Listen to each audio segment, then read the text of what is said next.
Hi, and welcome to Scrapbook.com. I'm Amy Sonneman, and as a stamper, I always feel like having the best tools to make stamping easier is kind of one of those must-have things, and I always go to a stamping block as my first choice. So by having the proper stamping block, it makes everything you do easier. And if you're like me, sometimes over the years I've picked up stamping blocks that were too thin or not big enough or too big and I get ink on my card, or they're too thin so you get your thumb in the ink pad.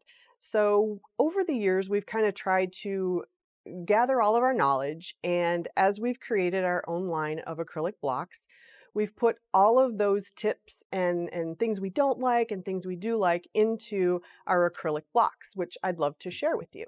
Scrapbook.com has an exclusive collection of acrylic blocks. There are 5 blocks in the collection. Each one is 3/4 of an inch thick. And as you can see, it's nice and thick, perfect for your fingers to grab onto without your fingers getting stuck in the ink pad. The large block measures 3.5 inches wide by 6.25 inches long. It's perfect for the large stamps in your collection. It offers grid lines etched in so that they are not removable. You can clean them as often as you want and the grid lines will not come off. This is the long rectangle, perfect for the long stamps in your collection. There's also grid lines to help you line them up perfectly each time, so you know you're getting a straight impression. They also have the scalloped edge, great for grabbing, like your fingers fit perfectly inside of there, so it gives you a nice stable place to grab. The size measures 1 3/4 inch wide by 6.25 inches long. So when you have a big stamp, this one, when we originally made this one, you tended to put your long, tiny phrase on there, and when you inked it, you would kind of tip it and the edges would get ink on them. That's why we decided to create this one so that it was perfect just for your long sentiments. So that's what this is, the long rectangle. This one is the medium rectangle. It measures 3.5 inches wide by 2 3/4 inches tall.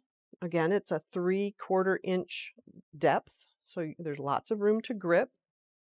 It also has the scalloped edges and the etch marks. All of them have the same etch marks. That one is perfect for the fun flower dies, a sentiment that maybe is 2 or 3 lines long. You can line it up perfectly on the grid lines here on top. Fun for kind of that medium size stamp that's in your collection. This acrylic block is the small acrylic block. It's great for smaller sentiments, words, icons, and so forth. It measures 2 inches tall by 3 1/8 inches wide. Great for just that go-to. I tend to go to this one more often just because you need just something a little bit bigger than tiny. So this is kind of that easy go-to for everything. The mini round block does not have the square grid lines. It has one centering grid line. So it's perfect for people that are doing like tiny icons, planners, traveler's notebooks, just those little tiny additions that you want to do for maybe a background. Where this size might be too big, this would be perfect. And that also has the 3/4 inch depth. It does not have the scalloped edges because it would not have fit right in your hand if we had added the scalloped edges on something this small, but it's perfect for all your small stamping. Some of the feedback we've gotten from our customers is that people with arthritis really like these blocks because they're thicker. It gives you more room to grab. The scalloped edges are perfect for kind of that nice chunky grab instead of something small and thin. It feels good in your hand. The weight is right for that. That's just an added bonus that we didn't know. So thank you for your comments and your recommendations, because that helps other people too. Now I'd like to show a few ways to allow you to get more use out of your acrylic block collection.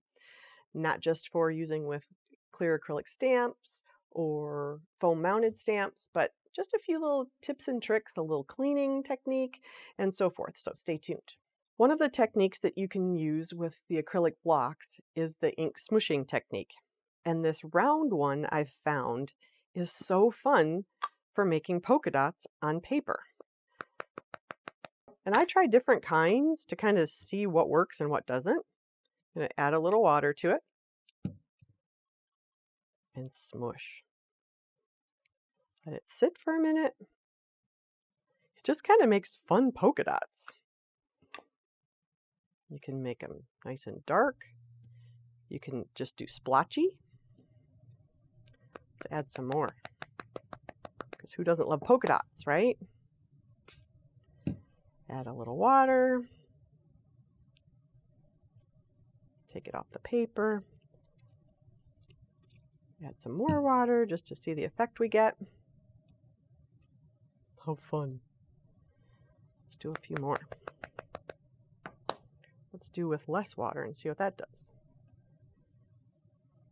Well, that's kind of fun too. Add a little water to it, see if we can get something more fun. Very cool. Look how cute is that? It'd be great for a background. You could add actual paint to it.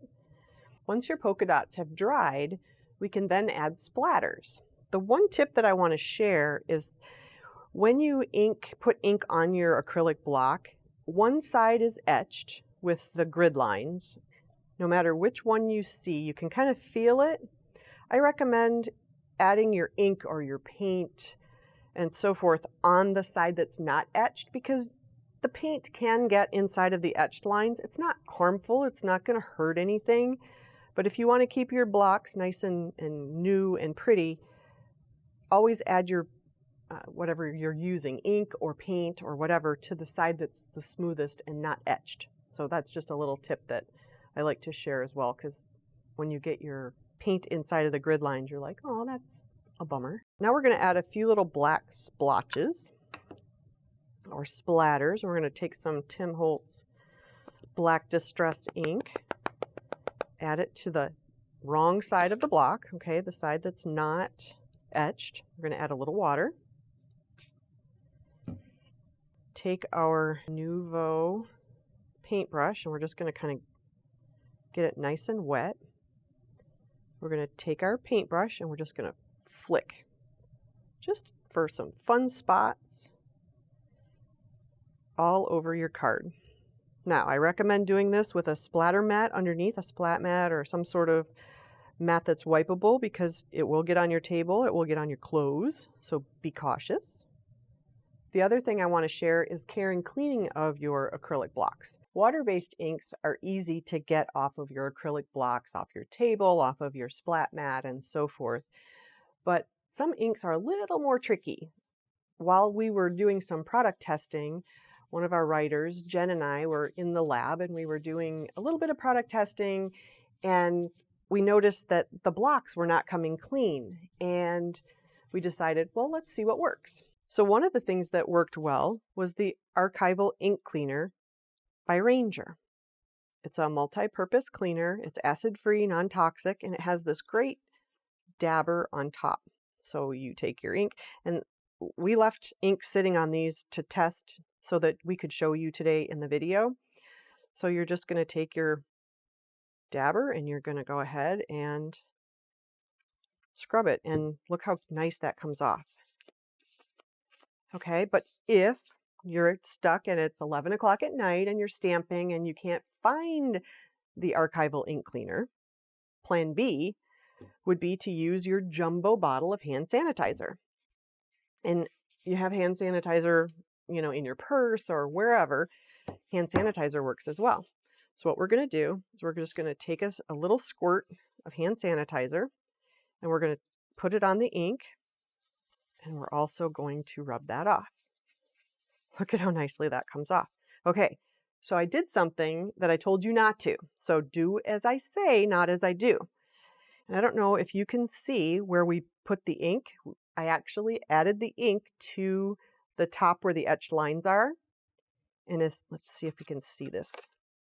See where it colors in?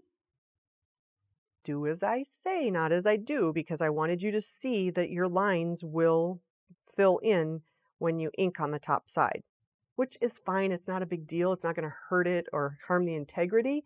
But if you like a clean block, some people like them a little bit darker so they can see them. So if that's the case, smother it with black ink and wipe it off. And then all of your grid lines like this will be nice and dark. So that's another tip. If you want them darker, that's the way to do it. So whether it is archival ink or StazOn or anything like that, the two things that I've found that work best are the archival ink cleaner by Ranger and your good old big bottle of hand sanitizer. I hope those tips help you, give you a little bit of an idea as to other things that you can do with your acrylic blocks besides just stamping. The next time you need an acrylic block, be sure to check out the Scrapbook.com Acrylic Block Collection. Thanks for watching. If you liked this video and want to see more from Scrapbook.com, please like, share, subscribe, and leave a message. Happiness is life handmade.